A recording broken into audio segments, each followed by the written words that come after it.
The Zorblak's armada hung like a storm cloud above Mars, its jagged ships pulsing with bioluminescent veins. Commander Zillion's gelatinous body rippled with smug satisfaction as he stared at the grainy hologram of Earth, a blue-green marble, spinning in the void. For decades, his species had spied on the planet, dismissing its inhabitants as chaotic primates locked in endless wars.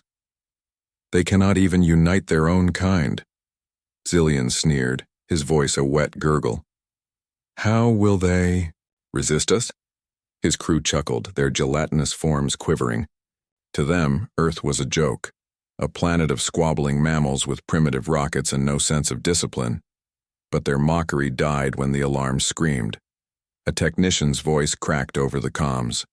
Unknown vessels detected near Earth, energy signatures off the charts. Zillion froze.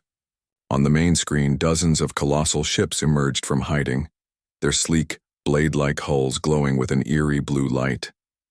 They were unlike anything the Zorblaks had ever seen. No thrusters, no visible weapons, just raw, humming power. Impossible, Zillion hissed, his tentacles coiled in rage. Scan them now. Back on Earth, General Mara Voss watched the alien fleet through a reinforced bunker window. Her face was stone, but her mind raced. Humanity had spent decades preparing for this moment. The Zorblaks thought Earth was weak, but they'd missed the truth. Nations had stopped fighting each other and started building something new. Secret, shipyards on the moon, powered by fusion reactors and alien tech scavenged from crashed probes, had birthed the Star Destroyers.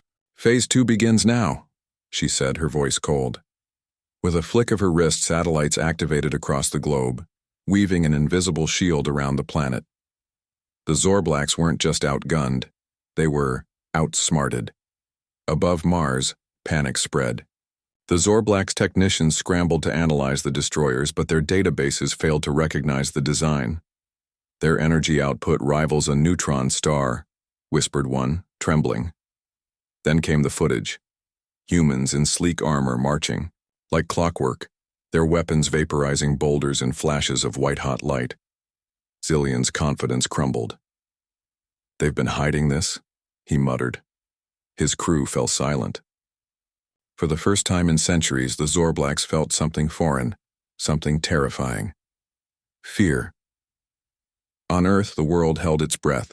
Children stared at holograms in classrooms, farmers paused in fields, and soldiers gripped their rifles tighter.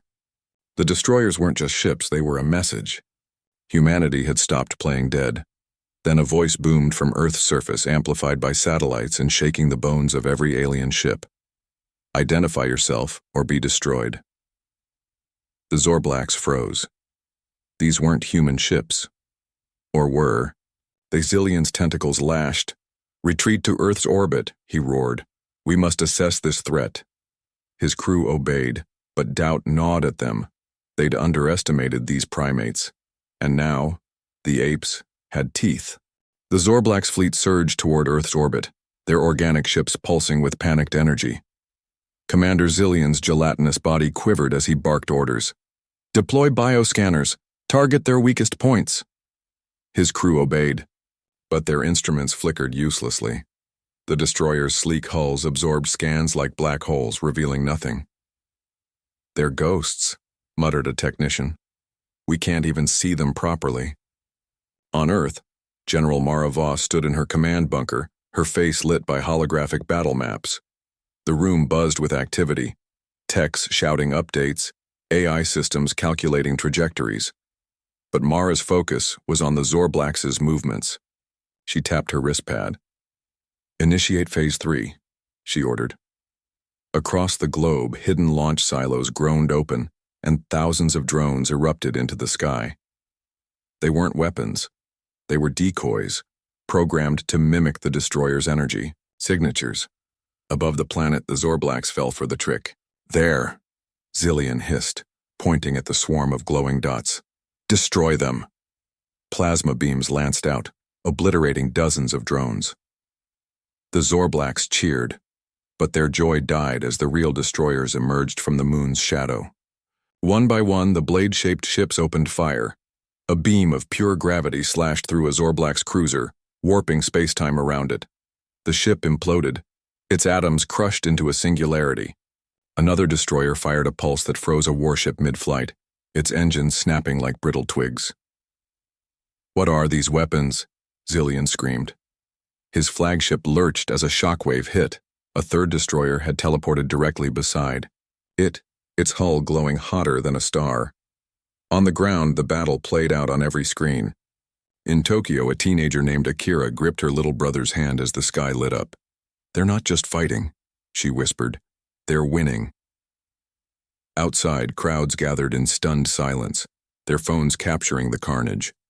In Nairobi, a farmer named Kofi dropped his hoe and stared upward. "The sky gods are angry," he muttered, crossing himself. But not everyone celebrated. In a secret Antarctic base, a Zorblack spy watched the feed, his tentacles twitching. With a hiss, he activated a hyperbeacon buried beneath the ice. A message shot into deep space. "Emergency. Earth has advanced beyond projections, requesting immediate reinforcement." Back in orbit, the tide turned violently. The Zorblack's flagship unleashed its ultimate weapon, a bioengineered swarm of nanites that devoured metal. The cloud poured toward a destroyer, only to disintegrate against an invisible barrier. "Their shields are alive," a Zorblack's technician wailed. The destroyer retaliated with a weapon the Zorblacks had never imagined, a sound so low it vibrated the ship's organic cores apart. The flagship's walls pulsed like a dying heart, before exploding in a cloud of green ichor. Zillion floated in a life pod, his body shriveled and trembling. "Retreat," he croaked. "Signal the Hive mothership." His surviving crew fled, but as they burned toward deep space, the destroyers let them go. Mara Voss watched from her bunker, her expression unreadable. "Let them run," she said. "They'll spread the word." That night, Earth celebrated.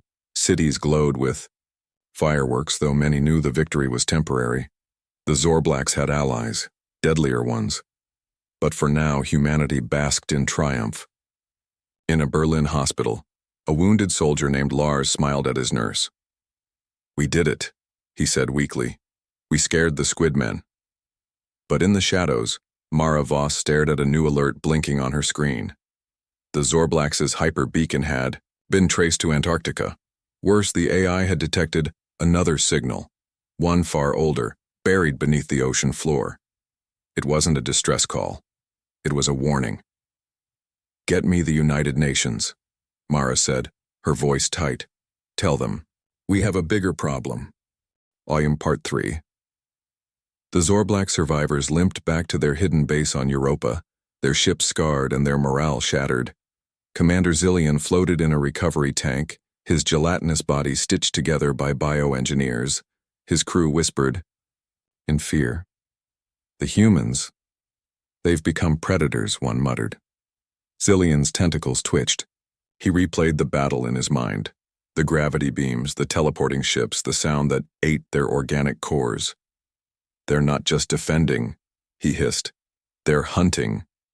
But the Zorblacks weren't done. Hours later, a reply came from the Hive mothership. "Reinforcements en route, prepare for total war." A second message followed, colder than ice. "Earth's signal was not the only one. Another power awakens. Eliminate it, or we all fall." On Earth, the victory felt hollow. Cities celebrated, but General Mara Voss knew the truth. The Zorblacks would return stronger. In her bunker, she stared at the Antarctic beacon's coordinates. "Send a team," she ordered. "I want that thing destroyed." Beside her, Dr. Elena Cho, a linguist, frowned. "What if it's not Zorblacks? The signal's frequency, it's older, much older." Meanwhile, in Tokyo, Akira watched her brother sleep. The battle had left him mute, his eyes haunted. She gripped the necklace he'd given her, a charm shaped like a star destroyer.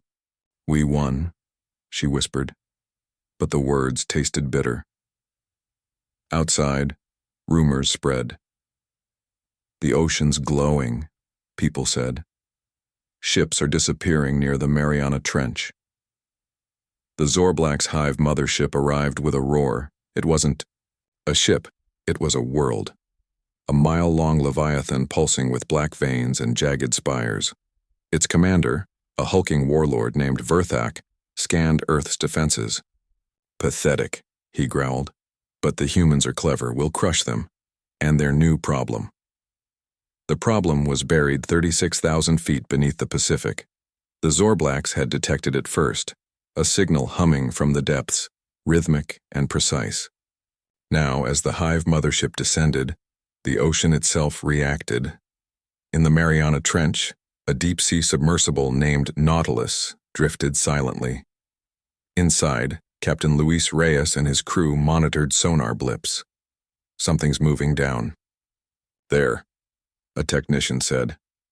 Suddenly the water lit up. A colossal shape rose from the trench, a structure of polished obsidian, its surface etched with glowing runes. It wasn't human. It wasn't Zorblaks. "Contact General Voss," Reyes ordered. "Tell her the ocean just woke up." Back on Earth, Mara Voss received the report. Her face paled. "Pull the Nautilus out now." But it was too late. The obsidian structure pulsed, and the sea boiled. A beam of energy lanced upward, piercing the Hive mothership's shield. The alien Leviathan shuddered, its hull cracking like eggshells. Verthak roared as his ship split open, spewing fire and debris into the atmosphere. The Zorblaks panicked. "What is that thing?"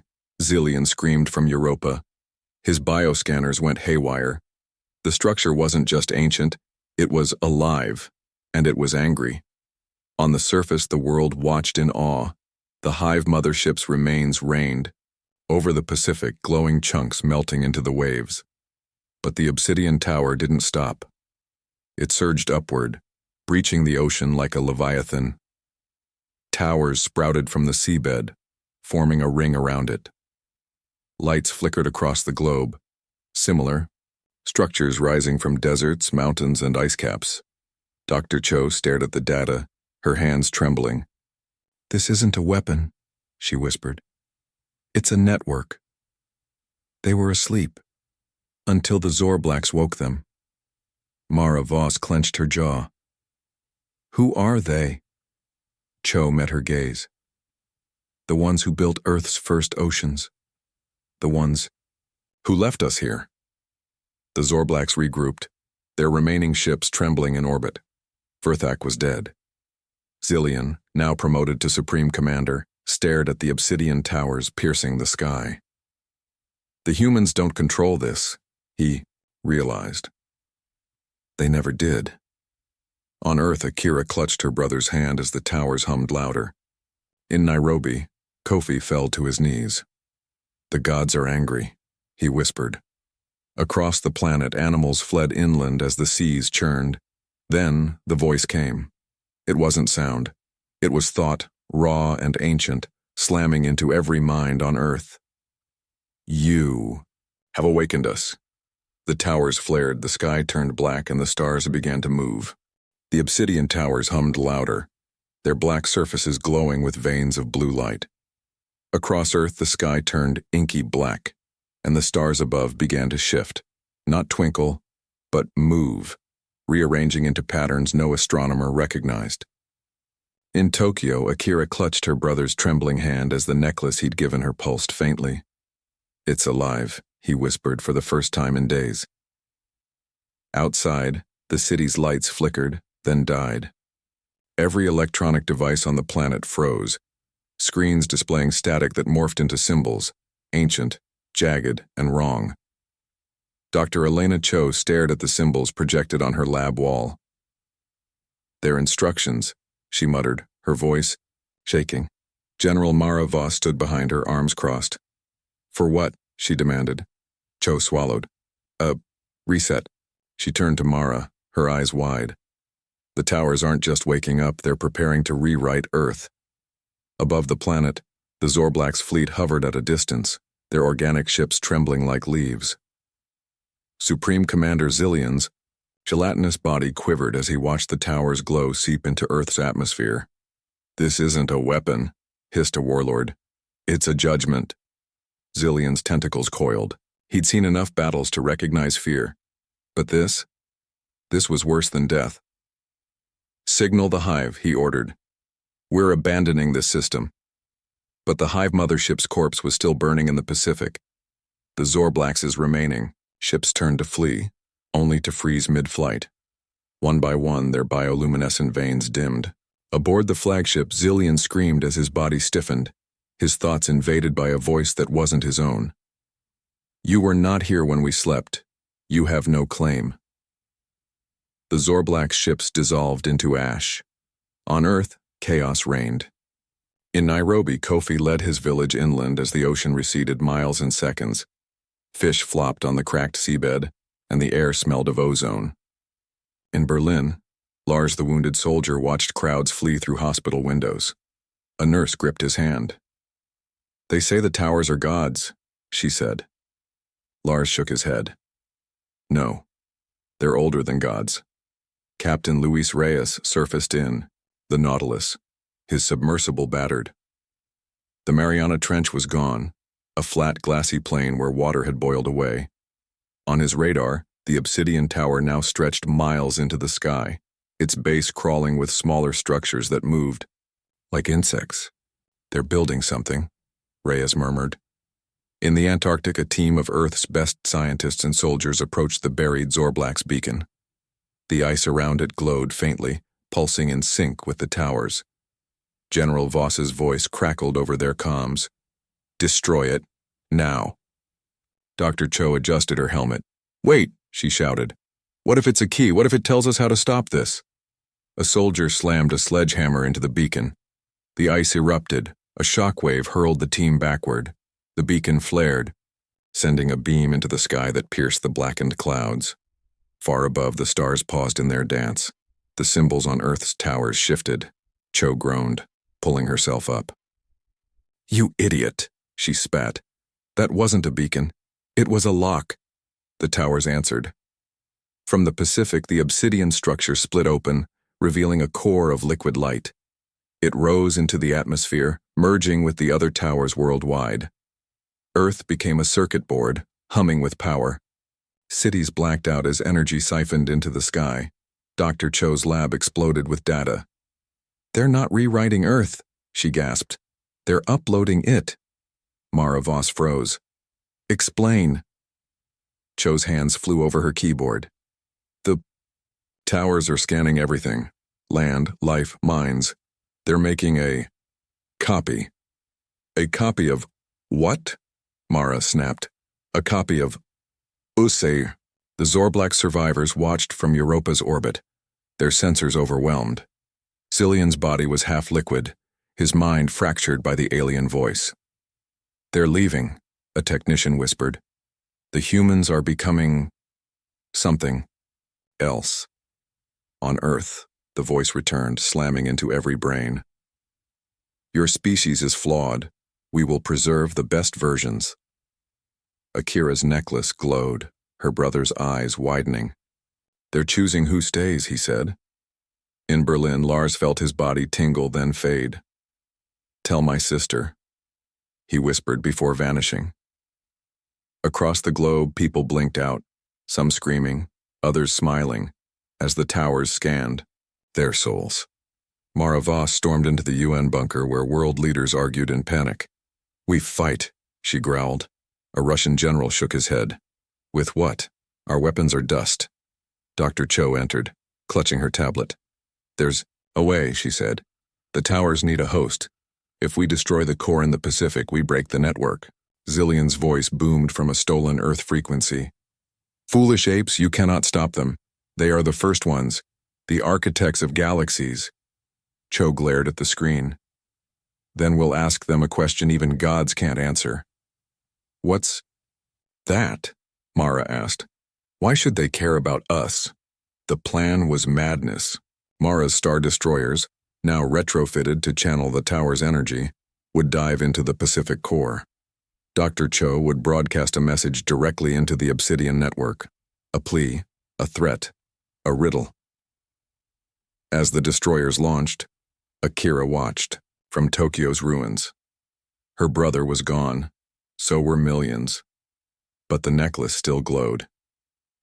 "They're not done choosing," she whispered. In the Pacific, Captain Reyes piloted the Nautilus toward the core, his crew silent. "If we die," he said, "make sure Earth remembers we tried." Above, the stars realigned into a single blazing eye, and the voice asked, "What is worth saving?" The Pacific core blazed like a second sun, its liquid light churning as the Nautilus neared. Captain Luis Reyes gripped the controls, his crew silent. "Brace for impact," he muttered. Above, Earth's towers hummed louder, their glow seeping into the atmosphere. The stars above blinked once, then froze, waiting. In Tokyo, Akira clutched her brother's necklace as the voice echoed again. "What is worth saving?" Her mind raced. Why should they care about us? Dr. Cho's question hung in the air like a lifeline. In the UN bunker, General Mara Voss stared at the holographic map of Earth. Star destroyers circled the Pacific core, their crews ready to strike. "Cho, send the message," she ordered. Dr. Elena Cho typed furiously, her screen flashing symbols she'd decoded from the towers. "It's not just words," she warned. "It's a challenge." The message launched. "If you define US, you must also fear us." The towers faltered. The Zorblack survivors watched from Europa's orbit, their sensors screaming. Supreme Commander Zillion's shattered body twitched. "They dare defy the first ones?" he gurgled. But even he felt it. A shift in the alien voice, a flicker of doubt. Back on Earth, the towers shuddered. The sky cracked open. The Nautilus dove into the core's heart, its hull groaning. Captain Reyes shouted, "Now!" His crew fired. Every weapon they had, lasers, torpedoes, EMPs. The core pulsed, rejecting the attacks. Then Reyes slammed the sub into the core's center. The explosion lit up the Pacific. The towers screamed. One by one, they collapsed, their black surfaces shattering like glass. The stars blinked back to normal. The voice roared, "You cannot escape your flaws." But Dr. Cho was ready. She broadcast humanity's answer. "We know, but we keep trying." The world held its breath. In Nairobi, Kofi watched the towers dissolve into dust. "The gods are gone," he whispered. In Berlin, Lars' sister collapsed, sobbing over his vanished body. In Tokyo, Akira's necklace dimmed, but her brother's voice echoed in her mind. "They're choosing who stays." Then the voice softened. "You defy us. You destroy us. You persuade us. This is interesting." The core's remains cooled. The tower's glow faded. Earth was quiet. The Zorblack's fleet broke formation. "This planet is cursed," Zillion hissed. "Leave, now." His remaining ships warped into deep space, leaving Earth forever. In the UN bunker, Mara Voss slumped into a chair. "Did we win?" a soldier asked. Cho shook her head. "We survived. But the first ones weren't done." A final pulse erupted from the Pacific. It swept across Earth, scanning every living thing. In Tokyo, Akira gasped as her necklace glowed again, brighter than before. "What's happening?" she cried. Across the globe, people collapsed. Then rose, eyes glowing blue. Cho's screen flooded with data. "They're not uploading us," she realized. "They're enhancing us, giving us a gift or a test." Akira's brother reappeared beside her, solid and smiling. "They brought me back," he said. "But something's different." Weeks passed. Humanity changed. Some could heal instantly. Others saw patterns in the stars. The tower's ruins became museums, their warnings etched into stone. "We are watching." Mara Voss stood at the edge of the Pacific, now a glassy plain where the core had died. Dr. Cho joined her. "They'll return someday," Cho said. Voss nodded. "Let them try." Above, the stars twinkled normally. But in the void, a single eye blinked, watchful, patient. Epilogue. In a distant galaxy, the first ones gathered around a new display, a tiny blue planet, buzzing with life. One asked, "Should we erase them?" Another replied, "No, they amuse us." A third added, "They remind us of who we once were." The eye closed. The display faded. Earth was alone again. For now.